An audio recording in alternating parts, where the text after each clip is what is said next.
Si toi aussi tu veux apprendre à automatiser des tâches sur ton site web, faire des automatisations de fou furieux pour ton business et tout ça avec de l'IA en prime, laisse-nous te présenter Make tout de suite. Maîtriser Make aujourd'hui, c'est une des compétences essentielles pour tous ceux qui possèdent un business afin de faire face à la concurrence et d'exploser leur chiffre d'affaires. Et si t'es web designer, c'est plus seulement essentiel, mais c'est vital pour ta carrière. Parce que tes clients, ils vont vraiment avoir besoin de toi pour les aider à ce niveau. Tu te demandes ce que c'est Make? Laisse-moi t'expliquer ça en quelques secondes. Imagine que t'as un assistant qui bosse pour toi 24 heures sur 24 sans jamais s'arrêter et qui réalise toutes tes tâches répétitives sans la moindre erreur. Et bah cet assistant-là, c'est Make. Avec Make, tu peux connecter tes outils préférés comme Shopify, Webflow, Google Sheets et même intégrer de l'IA, comme par exemple ChatGPT, pour créer des scénarios d'automatisation qui décuplent tes performances dans ton business et te libèrent un temps fou.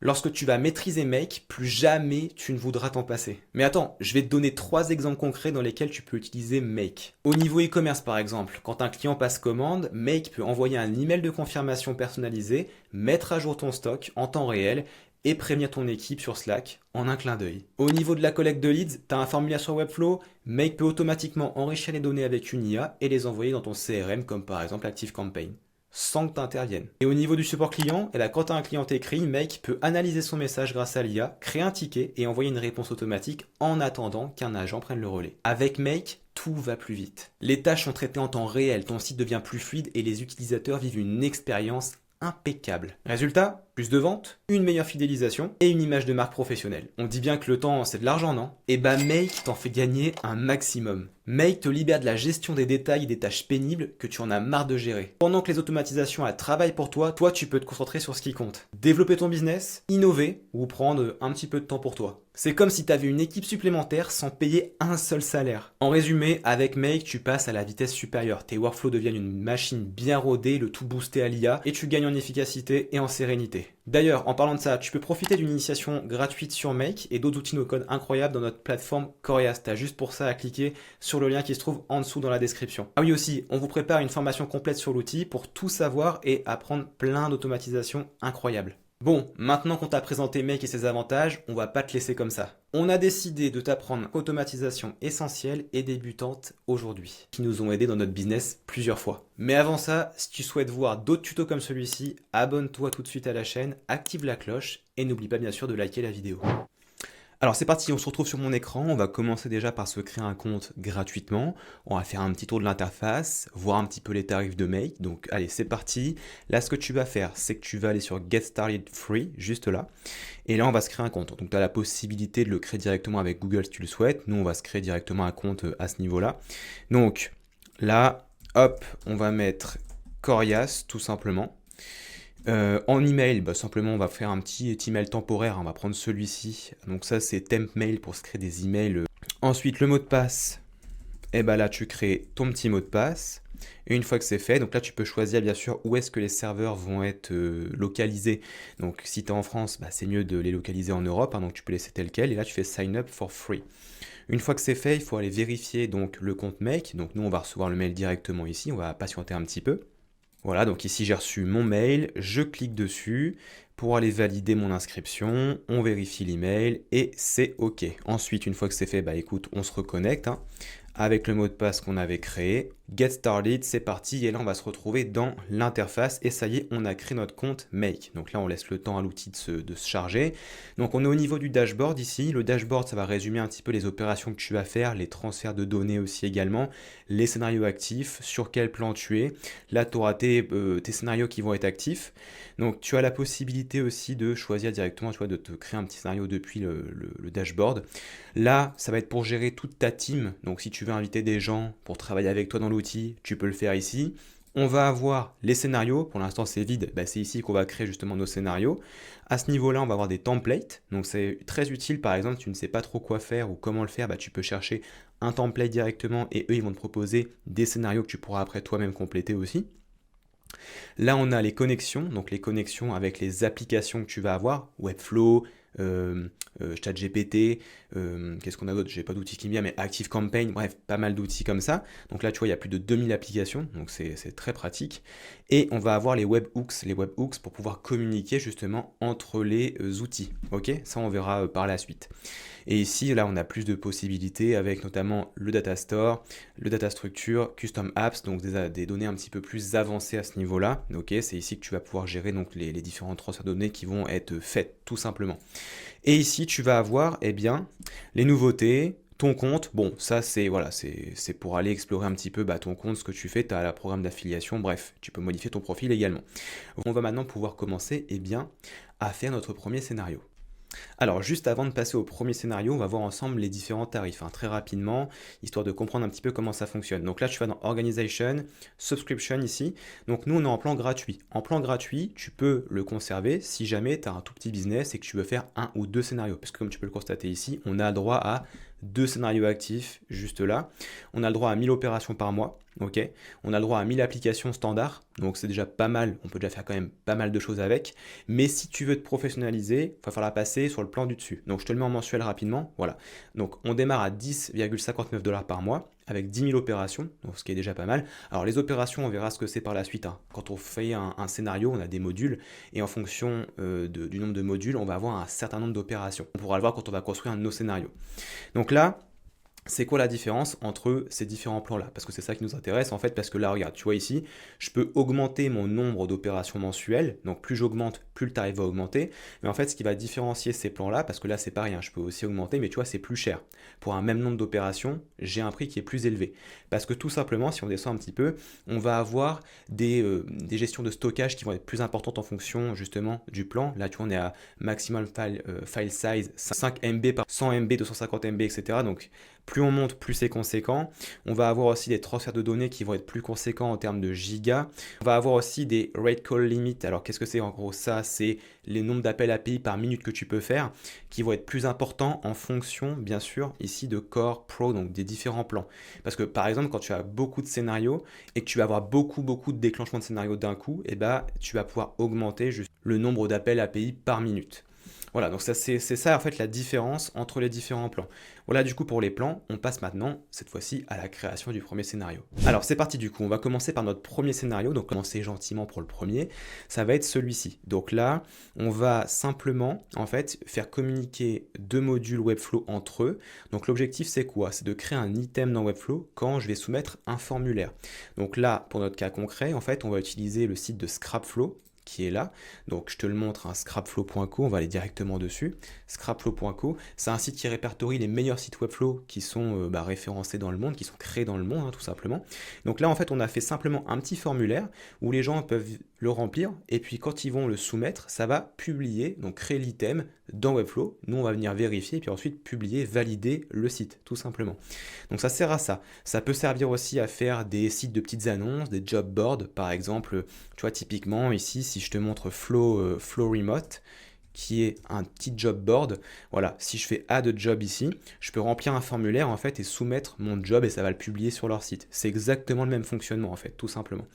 Donc comment est-ce qu'on fait ça? Eh bien écoute, on va se rendre sur notre compte qu'on a créé et on va donc justement créer un nouveau scénario. Donc là, je vais cliquer ici. Donc bien sûr, ils nous font un petit speech là pour nous faire un petit onboarding, pour nous expliquer comment ça marche. Bon, nous, on va le faire depuis zéro. Voilà. Donc ici, j'ai le module. OK. Là, je peux choisir mes différentes applications. Donc notamment, nous, ce qu'on veut, c'est Webflow. Donc là, voilà, j'ai Webflow. Là, j'ai les meilleurs modules en fait, qui me sont présentés. Nous, on va faire juste Webflow ici. Et là, nous, on va regarder un événement, Watch Events, parce qu'on va regarder quand un formulaire va être soumis. Donc là déjà, ils vont nous demander de créer un webhook. Un webhook, c'est un élément, donc je ne vais pas te faire tout un topo dessus, mais en gros, un webhook, c'est un écouteur d'événements. En gros, ça va regarder quelque chose qui va se passer quelque part, pour faire simple, ok? Donc là, en l'occurrence, le webhook, ça va être quoi? Ça va être une soumission de formulaire. Donc là, on va l'appeler comme ça. Alors, on peut le nommer comme on veut, mais là, on va l'appeler soumission de formulaire. Maintenant, il faut se connecter à Webflow. Donc là, on va créer une connexion. On va l'appeler Webflow, ou alors plutôt, si Webflow, ScrapFlow, pour être très précis, comme ça on sait exactement à quel site on se connecte, et là je fais Save. Là ce qui va se passer c'est que je vais arriver sur cette fenêtre là, donc pas d'inquiétude, là il me met Not Found pendant un petit temps, parce que il sait pas trop où je vais. Bon là il va falloir se connecter à Webflow, ok, pas de problème. Donc ici, Et ben, je vais simplement me connecter donc rapidement et puis on se retrouve juste après. ScrapFlow, je le sélectionne, comme ça on est précis. Et là, je fais autoriser l'application. Donc là, on laisse mouliner un petit peu. On va être amené après dans l'interface de Make directement. Voilà, donc là, ça charge et ça y est, je suis connecté à Webflow, à mon site. Maintenant, ce qu'il faut que je fasse, c'est que je choisisse le site que je veux, le trigger, donc là, c'est le plus important. Qu'est-ce qu'on veut écouter? Le webhook, il va écouter quoi? Est-ce qu'une page va être créée? Est-ce qu'une page va être supprimée? Est-ce qu'un site va être publié? Non, ici, on veut Form Submission. Et une fois que j'ai fait ça, je fais Save.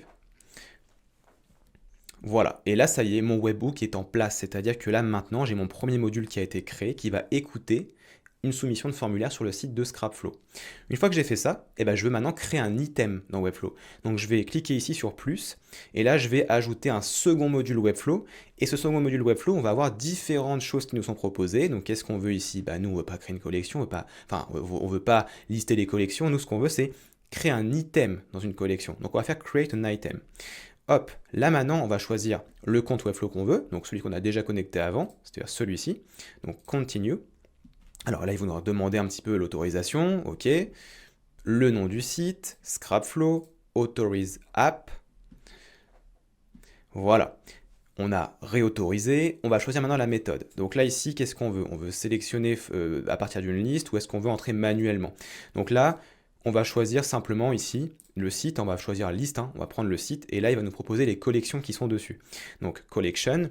On va choisir website, créer l'item, et là maintenant, il va falloir remplir les différents champs de manière dynamique. Alors là, comme tu peux le constater quand je fais ça, j'ai effectivement des champs dynamiques qui me sont proposés ici. Donc ça, c'est les champs du module, tu vois, là, qui est en train de pulser à gauche. Ça veut dire que là, c'est la donnée, en fait, qui va être récupérée par le premier module. Sauf que là, j'ai un problème parce que j'ai pas tous les champs de mon formulaire. Tout simplement parce que ici, il va falloir faire ceci. On va cliquer droit sur le premier module, faire Run this module only, pour pouvoir aller récupérer justement de la donnée. Aller ici sur Webflow, donc là on va aller en live sur le formulaire directement, et là je vais rentrer donc des données. Le lien du site, admettons. Là on a mis un petit champ de couleur pour l'exemple, tu vas voir qu'on peut récupérer la couleur également. Allez, on va mettre quoi, un petit violet comme ça. Décrivez votre site, simplement on va mettre plateforme de formation no code, voilà, on va faire simple, une thématique éducation, et là je vais faire submit. Une fois que j'ai fait ça, mon formulaire a été soumis. Maintenant, ce qui se passe, c'est qu'ici, au niveau de mon scénario, de la donnée a été récupérée, comme tu peux le constater. Et la donnée elle va se trouver dans Data. Et là, tu vois ici, j'ai company name, Corias, email, contact, @corias, etc. J'ai toutes les données qu'il me faut pour ensuite peupler les différents champs qui sont ici dans le module pour créer l'item. Donc là, il faut que je resélectionne mon site. Ensuite, ma collection, website. Et là, en fait, je vais avoir tous les champs de ma collection qui vont être ici, comme tu peux le voir, name, order, website link. Donc ça correspond en fait tout simplement à la collection qui est là. Je te montre au cas où. Website, ça correspond ici au champ que j'ai créé dans ma collection. On est d'accord. Donc là, hop, maintenant quand je fais ça, j'ai les données dynamiques qui me sont proposées.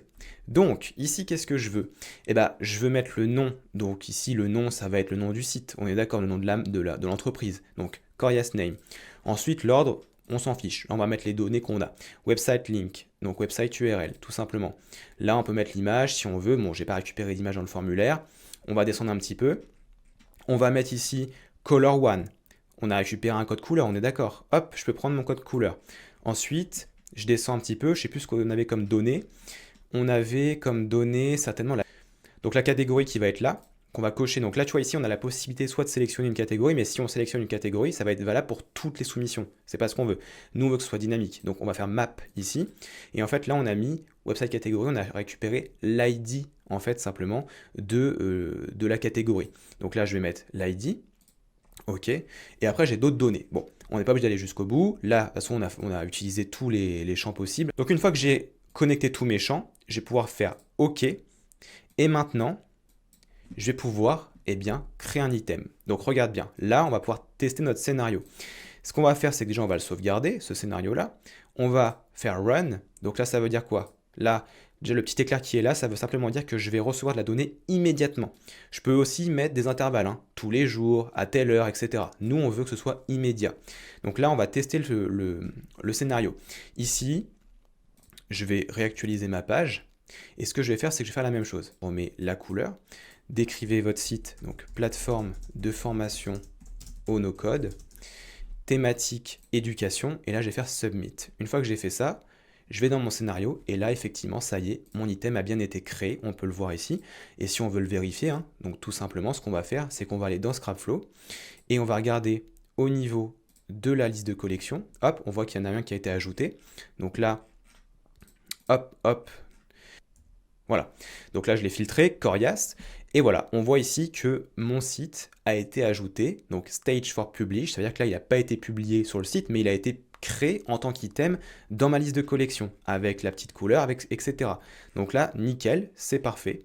Maintenant, ce qu'on va pouvoir faire, eh bien, on va faire une petite chose supplémentaire, c'est que si on veut que le site se publie automatiquement, admettons, on peut très bien recréer un module Webflow, et là on peut mettre Publish a Site, tout simplement. Chose Account, donc là il faut revérifier le compte, et en parallèle on peut faire publier le site une fois que le formulaire a été soumis, pour publier l'item directement. On choisit le site, donc là on choisit les domaines sur lesquels on veut publier, et là on fait OK, tout simplement, on enregistre, et c'est terminé, le premier scénario est finalisé. Ok, alors c'est parti maintenant, on va monter encore d'un cran. Donc là, l'objectif, c'est quoi? C'est de faire un truc qui va être très utile sur les boutiques e-commerce, donc que tout le monde fait, c'est-à-dire quand on s'inscrit à une newsletter, l'utilisateur reçoit un code promo de 10% sur la première commande. Et bah, c'est exactement ce que fait le scénario que tu as devant les yeux, voilà, c'est exactement ça. On s'inscrit à une newsletter, dans Stripe, on crée un code et un coupon, et on l'envoie par email à l'utilisateur. Voilà, c'est tout. Bah, c'est tout. Tu vas voir que voilà, il faut quand même le faire parce que là, du coup, tu vas me dire, mais pourquoi est-ce qu'on n'utilise pas un module Stripe directement et pourquoi est-ce qu'on a une espèce de module HTTP pour faire une requête, je ne sais pas quoi. Ça, je vais t'expliquer juste après. Donc là, on va retourner dans notre compte Make. Donc déjà, je te montre ici à quoi ressemble la boutique, hein. Donc là, alors je fais une petite mise à jour. Voilà. Donc généralement, dans le footer, on va trouver ceci. On va avoir comme ça 10% de réduction sur votre première commande. On a un champ mail pour recevoir le code. Ok. Bon, là, ce qu'on va faire, c'est créer un scénario. Donc, on crée un nouveau scénario qu'on va nommer cette fois-ci parce qu'il me semble qu'on n'a pas nommé les autres. Donc là, on le nomme. On va l'appeler inscription, inscription newsletter, comme ceci. Tirer, et là, on va simplement mettre code promo 10%. Voilà, entrée terminée. Alors, le premier module qu'on va mettre ici, c'est un module Webflow, comme tout à l'heure, avec Watch Event. Donc, on va regarder un événement, et ça va être toujours une soumission de formulaire. Donc ici, il nous demande voilà, de choisir donc, ce que l'on veut. Alors là, effectivement, j'avais déjà créé un webbook, mais on va partir du principe que je ne l'ai pas créé. Donc, on va recréer un webbook ici. On va mettre simplement inscription newsletter, code promo 10%, voilà, code promo 10%, donc newsletter, j'ai oublié le L, voilà, donc inscription newsletter. Au niveau de la boutique, on n'a pas besoin de la reconnecter, puisqu'on utilise la même boutique que le scénario précédent. Donc là, c'est bon, on laisse ça tel quel, on choisit la bonne boutique, site ID, on prend le bon site, et trigger type, ça va être form submission, save. Une fois que j'ai fait ça, j'ai créé mon nouveau webbook qui va écouter donc l'événement d'inscription à la newsletter. Et maintenant, on va pouvoir créer un code promo. Donc pour ça, je vais cliquer sur le plus. Et donc là, le premier réflexe qu'on aurait, c'est de se dire, bah, je vais chercher un module Stripe, puisqu'il existe, et je vais regarder si je peux créer un code promo directement avec. Et la réponse, c'est bien sûr non. Ce serait trop facile.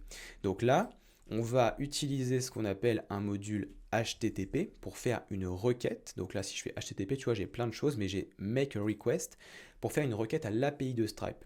Alors pourquoi est-ce qu'on fait ça et pourquoi est-ce qu'on contourne comme ça? Si en fait on n'a pas la création d'un code promo directement dans Make, c'est qu'a priori Stripe ne le propose pas. Eh bien si, parce qu'en fait si je vais dans la documentation de Stripe ici, donc là c'est la documentation API, donc là j'ai toutes les données, en fait c'est ce que tu vas retrouver dans Make, mais là ici sous forme de code, et bien là, si je descends un petit peu, on voit que j'ai coupon et que je peux créer un coupon. Et je peux créer un coupon via l'API. Donc c'est possible. Mais ce n'est pas possible nativement dans Make. Donc c'est pour ça qu'on va utiliser un module HTTP.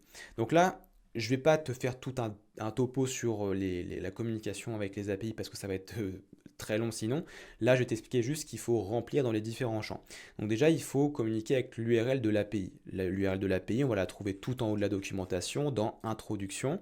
Ici, je copie ça. Donc c'est l'URL de base en fait, tout simplement. Et je vais venir la placer ici. Une fois que j'ai fait ça, il faut maintenant que je spécifie ce qu'on appelle un endpoint, un point de terminaison qui va me permettre de définir ce que je veux faire avec l'API. Parce que là, ça ne veut rien dire. Ok. Donc pour ça, je vais aller dans l'API, donc la documentation, et je vais choisir, eh bien, coupon, puisque je veux créer un coupon. Donc on va créer un coupon, et là, il nous met le endpoint, c'est ça que l'on veut nous. Donc là, on va copier ça, donc V1 coupons, on va le mettre juste derrière l'URL de base, et là maintenant, on sait que avec cette URL-là, je vais pouvoir créer un coupon. Mais attention, il faut changer la méthode qui est spécifiée ici, post. Là, on veut mettre non pas get mais post, parce que get c'est pour récupérer une donnée, post c'est pour envoyer une donnée, pour créer quelque chose. Ensuite, il va falloir s'authentifier. Donc là, c'est Stripe qui nous permet de s'authentifier comme ça. On va mettre un header. On va mettre ici authorization, voilà, comme ça. Donc bien sûr, ça, si tu ne le sais pas, tu ne sais pas comment faire, tu peux aller voir ChatGPT et lui demander de simplement t'aider à remplir les champs de ton module. Tu peux très bien faire un screenshot comme ça, lui dire ok, je veux communiquer avec Stripe pour créer un coupon avec l'API, dis-moi ce que je dois faire ici. Et il va t'expliquer comment faire. Ensuite, donc là, on va utiliser la méthode Bearer. Et là, ce qu'il nous faut, c'est l'API de Stripe. Donc l'API de Stripe, en fait, ici, pour s'authentifier, tu vois, on a la documentation qui est là. Il nous dit d'aller récupérer le SK test quelque chose. Alors, on a, parce que là, on va être en mode test sur le compte. Tu vois, on est en test mode. Mais si je suis en live, ça mettra SK live et la clé API derrière. Donc nous, en l'occurrence, on va se rendre ici, au niveau de développeur. Donc ce que tu peux faire aussi dans ton compte Stripe. Clé API. Et là, on va faire révéler la clé de test. On va cliquer dessus pour la copier. Et une fois que c'est fait, on va retourner dans Make et on va la mettre juste après ici. Voilà. Et là, ça y est, on a dit, on va créer un coupon et on autorise Stripe à le faire. On autorise la connexion. Là, le body type, donc ça c'est pareil, ChatGPT pourra te le dire. On va prendre celui-ci. Et là, maintenant, on va devoir rentrer des paramètres, donc des fields. On va ajouter un premier item. Les paramètres, c'est quoi? C'est ce qu'on va retrouver au niveau de la documentation de Stripe, coupons. Là, on a l'ID, amount of, currency, duration. C'est tous les paramètres qu'on peut créer pour le coupon. Donc, si je retourne sur mon scénario de base ici, on va regarder ce qu'on avait fait directement pour gagner du temps. On avait mis percent off, donc on va prendre ce paramètre-là. On va venir le placer aussi là. Donc, percent off, ça va être 10%. Ensuite, on avait mis duration, il me semble, de mémoire. Donc ça, c'est pareil, c'est un paramètre. Hein. Duration, on va l'avoir ici. Donc là, par exemple, nous, on va mettre forever. Pourquoi forever? Parce que, admettons que l'on vende un abonnement, on veut que les 10% peut-être s'appliquent sur toutes les récurrences. Pourquoi pas? Sinon, on met once, par exemple, si on veut que ce soit sur la première. Donc là, on met forever. Ensuite, on ajoute un nouvel item. Et là, on va mettre redeem underscore by. Alors ça, c'est un paramètre qui est là, ici, redeem by, qui nous dit date after which the coupon can no longer be redeemed. Ça veut dire en gros, quand est-ce que le coupon expire, pour faire simple. Donc là, on va mettre l'expiration. Alors attention, parce qu'en fait, quand on a une soumission de formulaire, enfin quand on va créer un coupon, Stripe doit recevoir la donnée de la date dans un format spécifique. Ok. Donc pour ça, on va juste formater la date. Donc on va avoir dans Make la possibilité d'avoir accès à différentes fonctions, d'accord? Donc des fonctions mathématiques, de texte, de date, comme tu peux le constater. Et nous, ici, donc je te montre ce qu'on a fait de base dans le scénario, on avait mis format date avec le format spécifique X qui correspond au format, je crois que c'est 1er janvier 2025, donc c'est 1 janv.2025, donc c'est comme ça que Stripe en fait reçoit la date. Hein. Je ne vais pas rentrer dans trop d'explications parce que sinon ça va être trop long, mais c'est ce format-là que Stripe accepte. Tu vois, ça, voilà, c'est ça, typiquement, voilà, c'est ce qu'on veut. Donc là, on va mettre X, ça correspond à ça, au format. Add days, ça veut dire quoi? Ça veut dire simplement qu'on va ajouter un nombre de jours à la date d'aujourd'hui pour dire quand est-ce que le coupon va expirer. Donc, on fait ça ensemble. Ici, je vais mettre format date. Donc, juste là, format date. Voilà. Ensuite, ici, on va déjà spécifier le format qui va être le X. là, dans la première partie de la parenthèse, on va mettre maintenant add days. Add days, donc à quoi? À la date d'aujourd'hui. Et combien on veut ajouter? On peut mettre 1 pour 24 heures, on peut mettre 2, 3, donc en fonction de la date d'expiration. On va mettre 1 ici. Et là, c'est terminé. Maintenant, on ajoute un dernier paramètre pour donner un nom au code de promotion qu'on va créer. Donc c'est le nom, c'est pas le nom du coupon, c'est le nom qu'on va avoir dans Stripe. Donc ici, on va mettre remise 10% newsletter. Newsletter. OK. Une fois que j'ai fait ça, je peux faire OK. Et on va déjà faire un test. Là, je fais tourner mon module. Je vais aller sur ma boutique. Je vais entrer un email, recevoir mon code et on teste. Ok, on voit ici que ça a fonctionné. Très bien. Donc là, normalement, j'ai un statut code qui est 200 parce que ça a marché.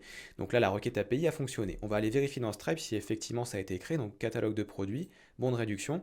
Et là, on peut voir effectivement remise 10%, newsletter. Si je clique dessus, par contre, en revanche, je n'ai pas de code promotionnel qui a été créé.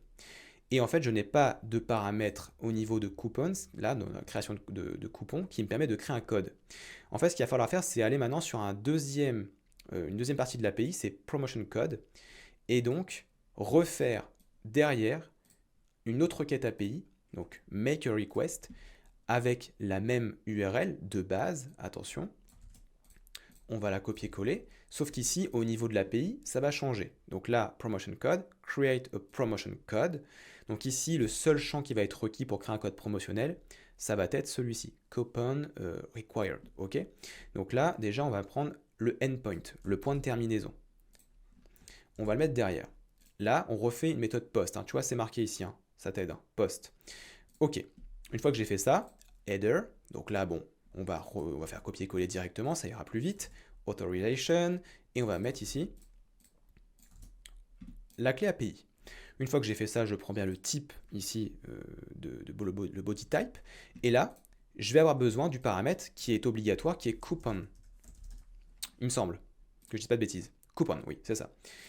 Et ici, on va prendre l'ID du coupon. Donc l'ID du coupon, on va le trouver au niveau de la data, donc il va s'appeler coupon ID, si je le trouve, donc header. Donc là, comme tu peux le constater, j'ai effectivement l'ID de mon coupon qui est là. Le problème, bah, c'est qu'en fait, je ne peux pas le récupérer lui-même. C'est-à-dire que là, si je fais data, ça m'a récupéré toute la ligne qui est là, et ça va pas être bon. Moi, je veux juste ça. Alors comment est-ce que je fais? Et bien en fait, tout simplement, regarde, ici, je vais pouvoir simplement descendre. Et là, il me demande de parse response, donc en fait de transformer la réponse en format JSON. Tu vas mettre yes. C'est un format spécifique qui va me permettre d'avoir un espèce de tableau derrière avec les différentes données que je pourrais sélectionner. Tu vas voir. Ici, je vais faire OK. Et maintenant, donc je vais recommencer la manipulation. Là, donc ce que je vais faire, c'est que je vais unlink pour éviter de faire tourner celui-ci. Je vais relancer mon scénario. Hop. Je vais actualiser ici et je vais recommencer. Donc, contact Corias, recevoir mon code.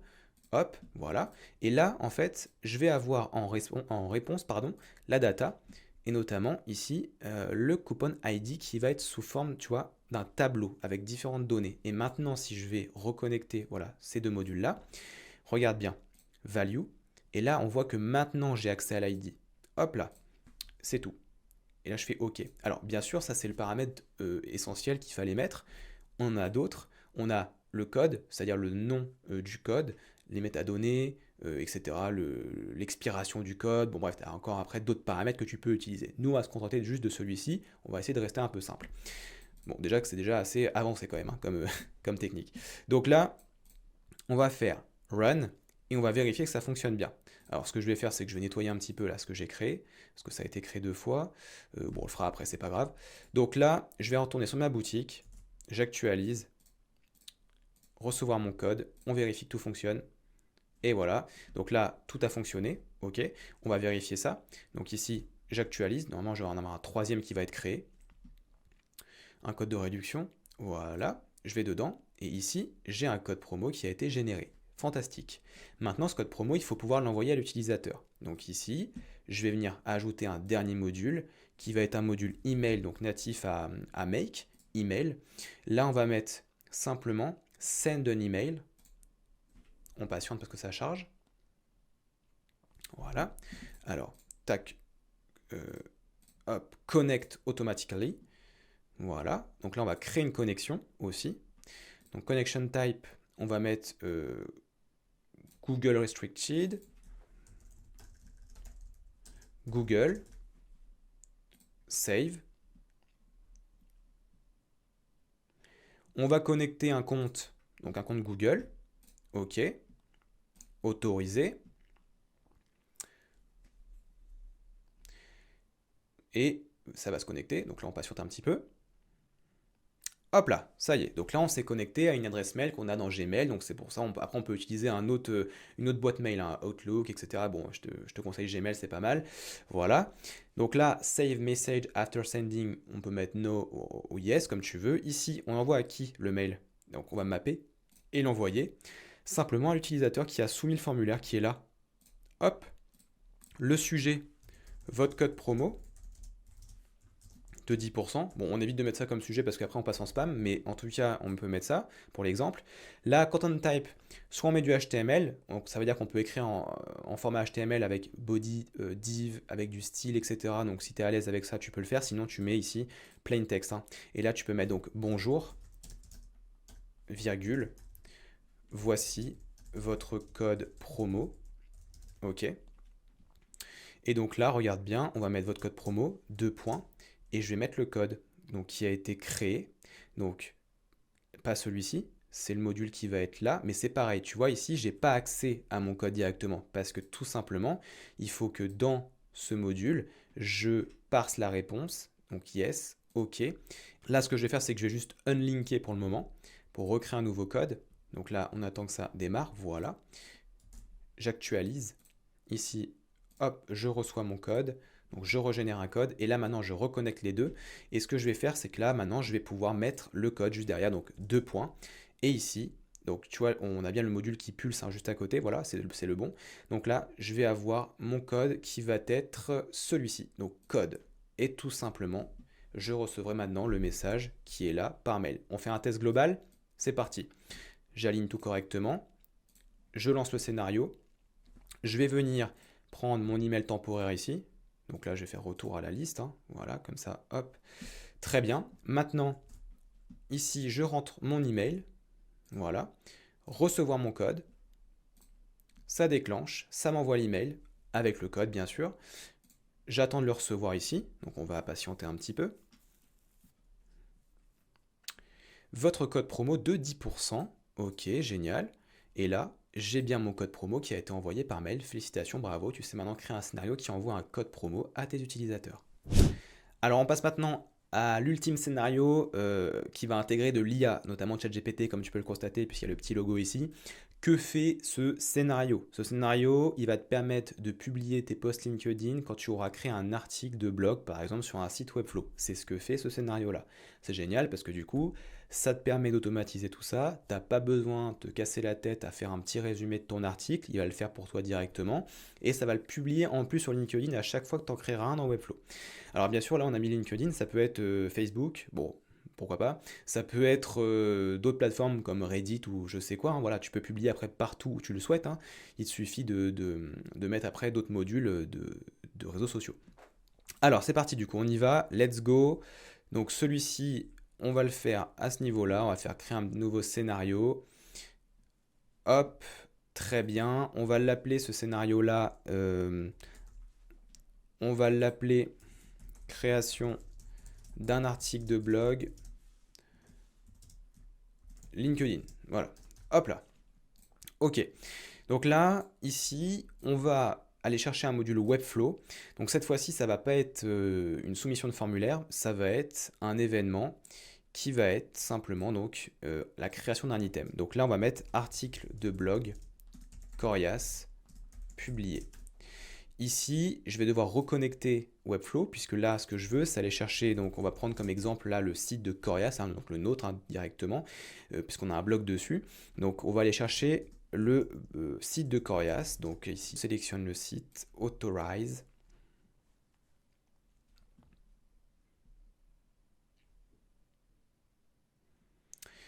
Ok, donc là, ça connecte le site de Corias. On attend un petit peu. Ensuite, on peut le sélectionner directement ici, Corias.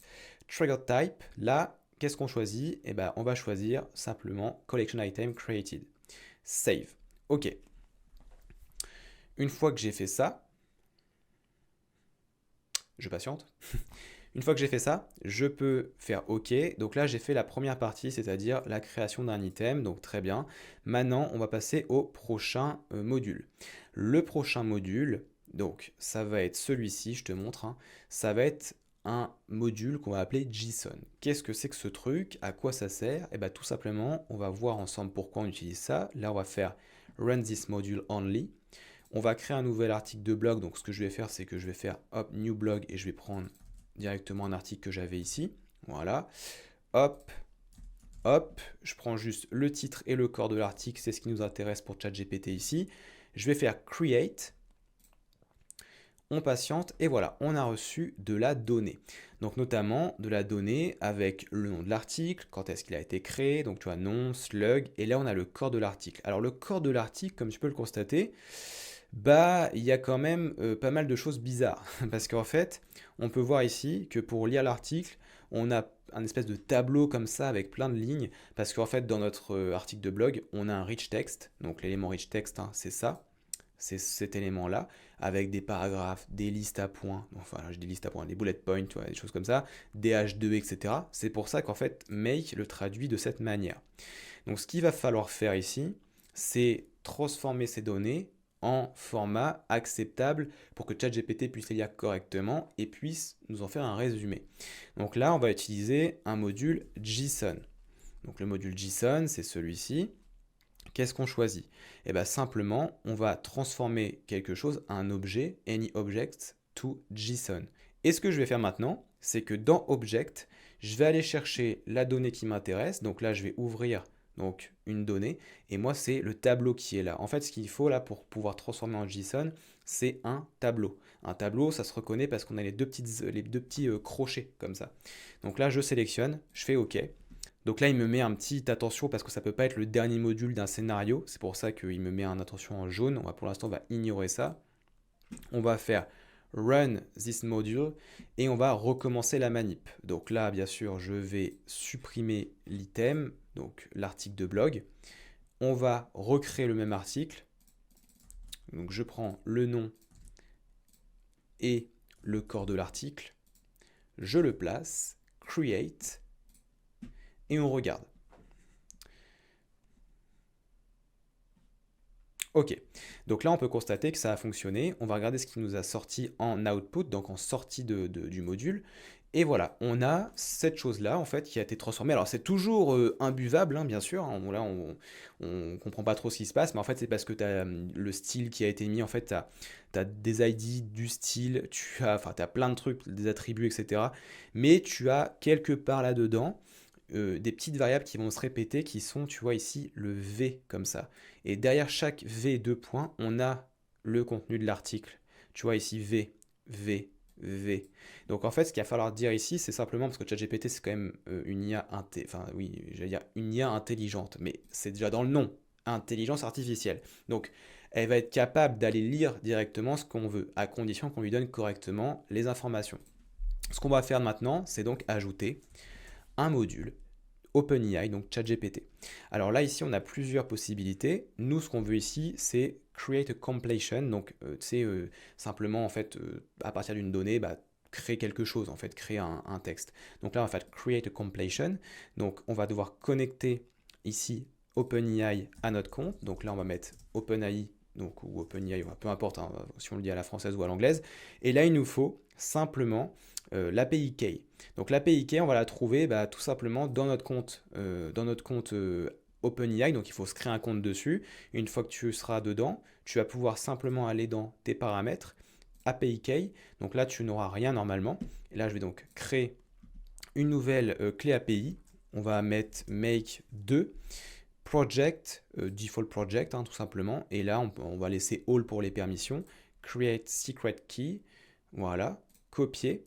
Une fois que c'est fait, je vais pouvoir aller dans dans Make, tout simplement, et faire Save, et là je vais pouvoir donc connecter OpenAI directement. Ok, alors là on voit que j'ai Create a Prompt Completion, ou là j'ai Create a Chat Completion, GPTN 01 modèle, donc on va garder celui-ci. Hein.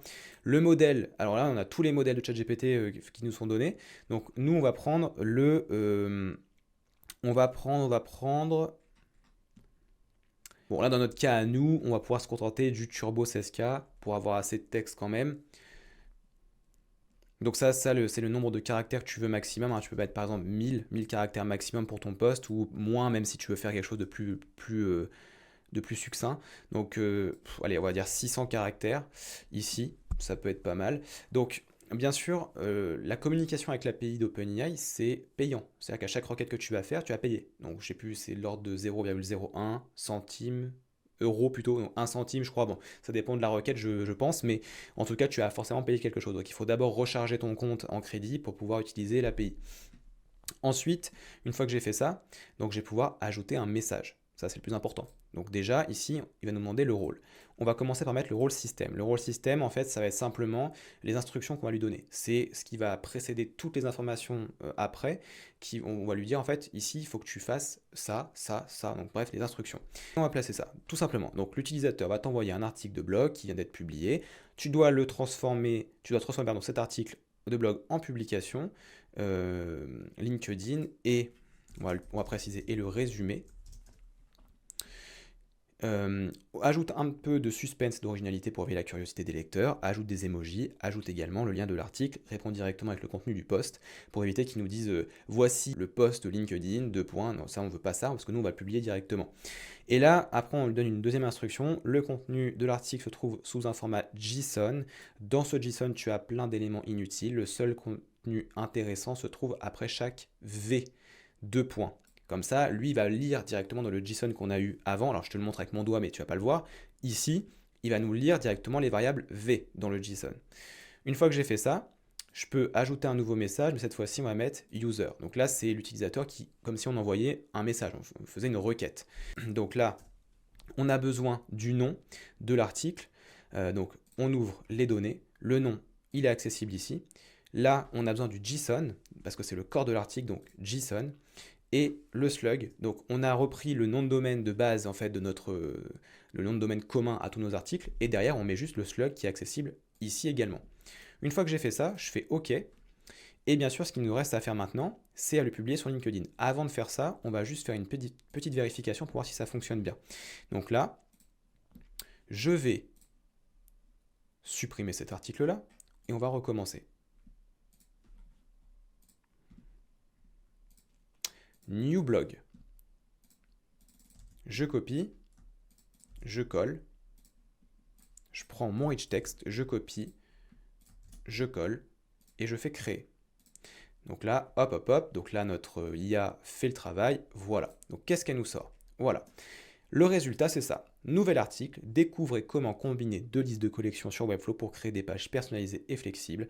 Dans cet article, nous allons voir comment combiner deux listes nanana. Grâce à FinSuite Attributes, vous pouvez facilement combiner, etc. C'est un résumé de l'article avec le lien de l'article, avec des hashtags, parce que c'est toujours mieux. Et voilà, on a donc fait un résumé de l'article directement. Maintenant, la dernière étape, c'est quoi? Eh bien, c'est de publier sur LinkedIn. Eh bien, on va mettre un petit module LinkedIn. On va mettre ici Create a User Text Post, donc juste un post texte. On va créer une connexion. Connection type LinkedIn. LinkedIn. Save. Là, on va se connecter à notre compte. Donc, hop là. Donc là, je me suis connecté, ça y est. Et là, voilà. Maintenant, je n'ai plus que le contenu à mettre. Donc le content, c'est quoi? Eh bien, c'est le résultat de ChatGPT. Et après, je peux faire des mentions, je peux mettre un type de média, donc article, etc. Donc si je veux publier en tant qu'article sur LinkedIn, je peux, mais sinon je laisse vide, il n'y a pas de souci. Visibilité publique, main feed, ok. Et on laisse tel quel. On fait ok, on se fait un test.